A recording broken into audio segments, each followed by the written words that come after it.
بسم الله الرحمن الرحيم. السلام عليكم. maanta waxaan ka hadlaynaa buug oo naga soo codsaday mid ka mid ah asxaabta ku xiran channelkeena caawiye.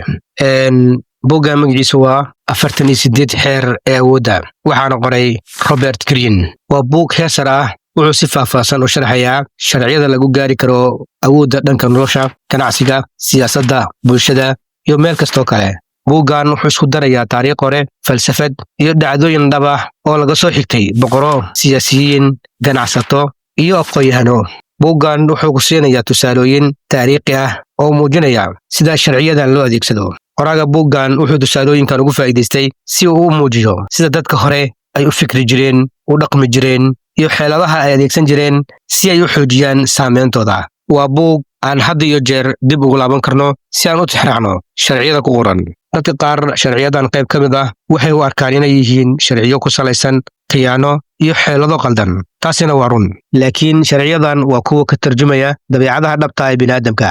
waxa muhiimka ah waa inaad fahanto xeerarkan, kadibna adigaad go'aansato inta xeer aad u baahan tahay inaad ka qaadato ama aad ka isticmaasho intii aad iska inatiri lahayd jiritaanka sharciyadan oo dhan. ujeeddada buuggan ma ahan keliya in akhristaha barto sida loo isticmaalo awoodda, balse sidoo kale waa inuu bartaa sida la isaga ilaaliyo dadka ku tagrifalaya awoodaha ay leeyihiin, sababtoo ah dabeecadaha bini'aadamka isku mid ma ahan. dad waxaa jira jecel inay dadka kale u awood sheegtaan, inkastoo qaar ka mid a qawaaniintan ay u muuqan karaan kuwo adag ama qalabsan anshax ahaan. haddana qoraaga buuggan wuxuu ku dhiiragelinayaa akhristaha inuu barto xeerarka oo dhan, kadibna uu ka qaato inta wanaagsan. buuggan wuxuu muhiim u yahay qof kastoo raba inuu si sharaf leh ugu dhex noolaado bulsho leh dhaqan adag, fahmana ciyaarta awoodda, xitaa haddii uusan doonaynin inuu si toosa ugu qayb qaato ciyaartaas.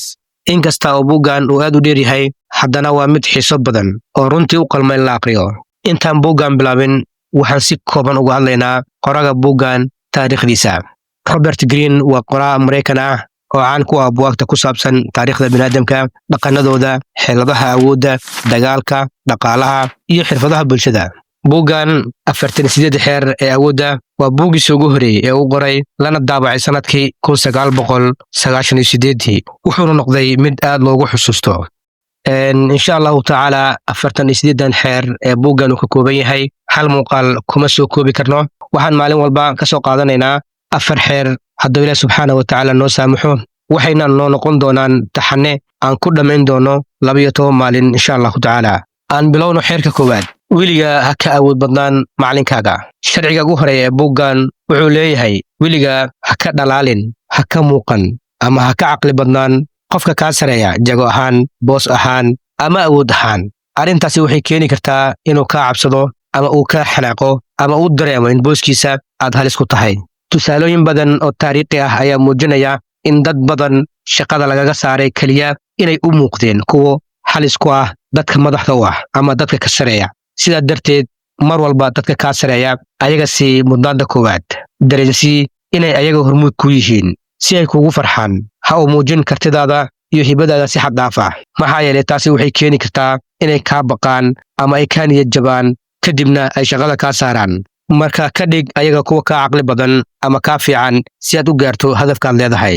casharadaan ka baran karno xeerkan. casharka koowaad, inaad xushmad aad u muujiso macalinkaaga, booskaaga, maneejarkaaga iyo qof weliboo kaa sareeya, si uu u dareemo inuu isaga yahay midka adiga ku hogaaminaya, midka adiga hormuudka ku ah. haddii uu kaa dareemo inaad ka cilmi badan tahay ama aad ka caqli badan tahay, waxaa halis geli karaa shaqadaada ama waxaad markaas gacanta kula jirto. marka mar weliba isku day inaadan la tirsan qofka kaa sareeya si aad u gaarto heerkaad hiigsanayso. casharka labaad, markaad la joogto shakhsi kaa sareeya, qari kartidaada iyo aqoontaada, una muuji in asaga aad wax ka baranayso si uu kugu aqbalo, kadibna uu kaaga mid dhigo shaqaalihiisa ama ardaydiisa. xeerka labaad, kalsooni buuxda ha siin saaxiibada, waxaadna barataa sida loola dhaqmo cadowgaaga.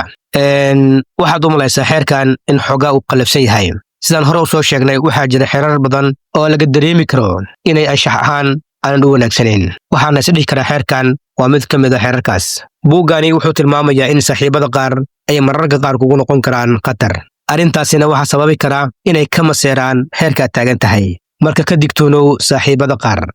qoraaga buuggan wuxuu dhahay halkii aad shaqo siin lahayd saaxiib, waxaad shaqaalaysiisaa codob hore. oo aad heshiiseen sababtoo ah wuxuu noqon karaa mid ka daacad badan saaxiibkaaga maanta si uu u caddeeyo inuu yahay shakhsi wanaagsan saaxiibadu badanaa waxay qariyaan runta si ay isaga ilaaliyaan khilaafka iyo iska horimaadka taasina waxay kugu noqon kartaa khatar iyo dhibaatooyin marka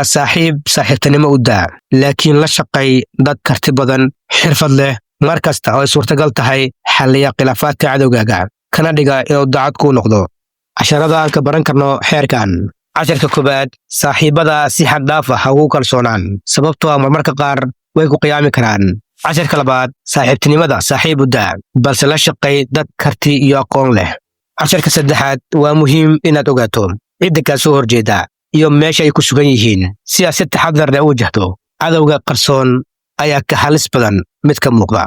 casharka afaraad cadowgaaga hore wuxuu noqon karaa qof lagu kalsoonaan karo marka uu helo fursad uu ku muujiyo daacadnimo sababtoo ah wuxuu rabaa inuu sumcaddiisa soo xigto casharka shanaad cadowgaaga la shaqeey markaad faa'iido ka helayso xeerka saddexaad qari ujeedkaada dhabta ah mar kasta qorshahaaga iyo waxaad damacsan tahay ha soo muujin sababtoo ah dadka inta badan waxay isku dayaan inay carqaladeeyaan qofka leh hadafka wanaagsan markaad qorshahaaga qarsoodi ka dhigato waxaad awood u yeelanaysaa inay dadka kugu wereeraan oo aan waxba ka fahmin waxaad damacsan tahay sidaa darteed dadka ku leexi jid khaldan oo dheer kuna dhex qari ceryaamo badan markay ogaadaan ujeeddadaada dhabta ah ha ahaato goor ay waxba ka qaban karin casharadaan ka baran karno xeerkan casharka koowaad ha muujin waxaad damacsan tahay sababtoo ah haddii ay dadka ogaadaan hadafkaaga dhabta ah waxay heli doonaan fursad ay kaaga hor istaagaan casharka labaad markaad qorshe qarsoodi leedahay dadka ku mashquuli wax kale oo aan muhiim ahayn si aysan u fahmin ujeedkaaga dhabta ah casharka saddexaad adeegso waxyaabo soo jiidasho leh si aad dadka ugu leexiso waddadada saxda ah waxaad tustaa dan laakiin aan si dhabaan u rabin si aysan u ogaan dantaada dhabta ah casharka afaraad ugu sheekay dadka riyooyin iyo hadaf badan laakiin ha noqdaan kuwa aan jirin arrintaas waxay kaa caawinaysaa inaad qarido hadafkaaga dhabta ah si aad si sahlan ugu xaqiijiso casharka shanaad ha sheegin qorshahaaga ilaa uu ka midho dhalo xeerka afaraad hadal yar iyo dhegaysi badan markaad rabto dadka inaad hadalkaaga ku cajiibgeliso hadalka badan wuxuu kaa dhigi karaa qof aan xigmad lahayn hadalkiisana lagu caajiso balse haddii aad si kooban u hadasho dadku waxay u arkayaan inaad tahay qof fikir dheer leh xigmad badan dadka awoodda leh xikmadda leh waxay dadka ku qanciyaan iyagoo ku hadla hadal yar hadalka badan wuxuu kordhiyaa fursadda aad wax nacasnimo aad ku tidhaahdo ka digtoonow inaad si aan loo baahnayn u adeegsato kaftanka xaddaafka ah sababtoo ah kaftanka xaddaafka ah adiga oo aan ogeen ayaad dadka ku dhaabici kartaa dadka caqliga badan waxay yareeyaan hadalkooda si ay u ilaashadaan sirtooda iyo sumcaddooda waxaa la dhahay qofka aamusan wuu ka sumcad badan yahay midka hadalka badan casharada aan ka baran karno xeerkan casharka koowaad hadalka badan wuxuu kaa dhigayaa qof fudfudud oo aan isxakamayn karin halka hadalka yar uu kaa dhigayo qof kalsooni badan oo xigmad leh casharka labaad markaad hadal yar tidhaahdo dadka kale waxay ku arkaan inaad tahay qof aan si fudud loo fahmi karin casharka saddexaad hadalka gaaban ee aan sida tooska u dhammaystirnayn wuxuu dadka ku reebaa su'aalo iyo xiiso casharka afaraad dadka awoodda leh xikmadda leh mar walba hadalkooda wuu kooban yahay waana sababta dadka kale ay u dhegaystaan markay hadlayaan casharka shanaad inaad wax yar ku hadasho waxay kaa ilaalinaysaa inaad tidhaahdo wax qaldan casharka lixaad kaftanka xaddaafka ah waxaad ku dhaabici kartaa sumcadda dadka kale casharka toddobaad hadalka yar wuxuu kaa caawinayaa inaad si fiican u dhegaysato dadka kale taasina waa awood kale oo qarsoon taxanayna maanta intaan ayaan ku ekeen doonnaa insha allahu tacaala haddii aad buuggan ku qanacdaan halkan ayaan kasii wadi doonnaa xeerka shanaad haddii aad ku qanci weydaan halkan ayaan ku ekeen doonnaa buuggan oo dhan haddii ay jiraan wax la bedelayo ama wax lagu soo korinayo muuqaalada aan sameeyo waad ila soo wadaagi kartaan waxaan diyaar u ahay codsiyadiina inaan tixgeliyo insha allahu tacaala mahadsanidin assalaamu calaykum waraxmatullaahi wabarakaatuh